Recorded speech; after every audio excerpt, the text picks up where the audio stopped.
Bona nit i moltes gràcies. No cal que us digui com estic d'emocionada. És que el meu treball va sobre ella. És que tens passió per ella. L'admire, sí. Escriure és viure. Jo escric amb passió, sue, plore i tremole escrivint. Escric amb plaer i també amb dolor. Només n'hi havia dos de països catalans, un era Gandia i l'altre Figueres. Jo vaig quedar al número 3, però els podrís que van guanyar el número 1 i el número 2 em van pispar Gandia. Tu sabies que Isabel Clara Simó va dirigir la revista Canigó? M'has de contar tot el que sàpigues de Canigó per al meu treball de fi de màster. Una vegada em vaig menjar un llibre. Vaig començar per la part de dalt, de la dreta. Vaig fer al primer pessic. Resulta que tu parles valencià en tot el món i que la teua germana parla valencià en tot el món. Però quan parleu entre vosaltres, parleu en castellà.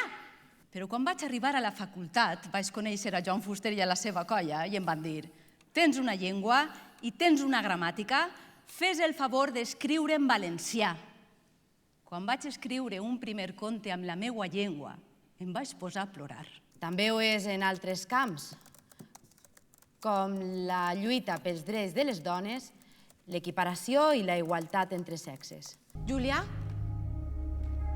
Eres tu? Sí, he pensat que t'agradaria parlar amb mi, m'equivoque?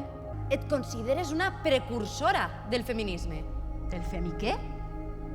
de defensar els drets de les dones. No sé què dir-te, jo defensava els meus interessos. Isabel Clara Simó ha estat una de les escriptores en la nostra llengua més prolífiques i més estimades pel públic de les últimes dècades. Sapere aude, atreveix-te a aprendre. Sapere aude, atreveix-te a investigar. Sapere aude, no oblideu mai aquesta consigna. Com qui no vol, alçaré els ulls i entrant pels peus. Arribaré fins al seu cor, res de adeus ni de record.